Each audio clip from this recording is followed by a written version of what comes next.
আসসালামু আলাইকুম ভাই। ওয়ালাইকুম সালাম। ভাই পায়ের লিগামেন্ট ছিঁড়া পড়া অপারেশনের পরে কি খেলাতে কামব্যাক করা যাবে? না, না কিছুদিন রেস্ট নিতে হবে আরো? পায়ের লিগামেন্ট ছিঁড়ার পরে ফুটবল খেলোয়াড় হিসেবে সে যদি একেবারে জাতীয় পর্যায়ের বা প্রিমিয়ার লিগ পর্যায়ের খেলোয়াড় না হয় তাহলে তার কখনো কামব্যাক করাটা উচিত নয়।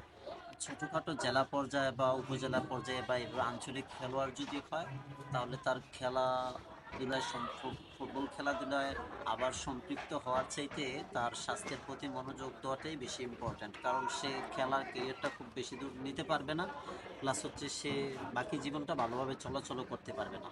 ঠিক আছে, দেখা যায় পায়ের লিগামেন্ট অপারেশনের পর আমরা কামব্যাক করার পর দুই একটা ম্যাচ হয়তো বা মনের জোরে আমরা ভালো খেলি, কিন্তু ওই ব্যথাটা ঠিকই থাকে বা ওই পাটা পায়ের যা ক্ষতি হয় ওইটা কিন্তু ঠিকই হয়, কিন্তু আমরা কিছুদিন পর এটা টের পাই, তখন কিন্তু অনেক বড় ক্ষতি হয়ে যায়। যেমন মাশরাফি বিন মর্তুজা লিগামেন্ট ছিঁড়ার পর খেলছে, যদিও এখন তো আর পারেই না, সার্ভাইভ করতে পারে না, কিন্তু এটাও খেলা উচিত নয় বাকিটা জীবন ভালোভাবে চলার জন্য। অন্ততপক্ষে ফুটবলের মতো এরকম পাওয়ারের খেলাতে পায়ের লিগামেন্ট ছিঁড়ার পর আর কামব্যাক করা উচিত নয়, করলেও ওইভাবে সে আর শাইন করতে পারে না।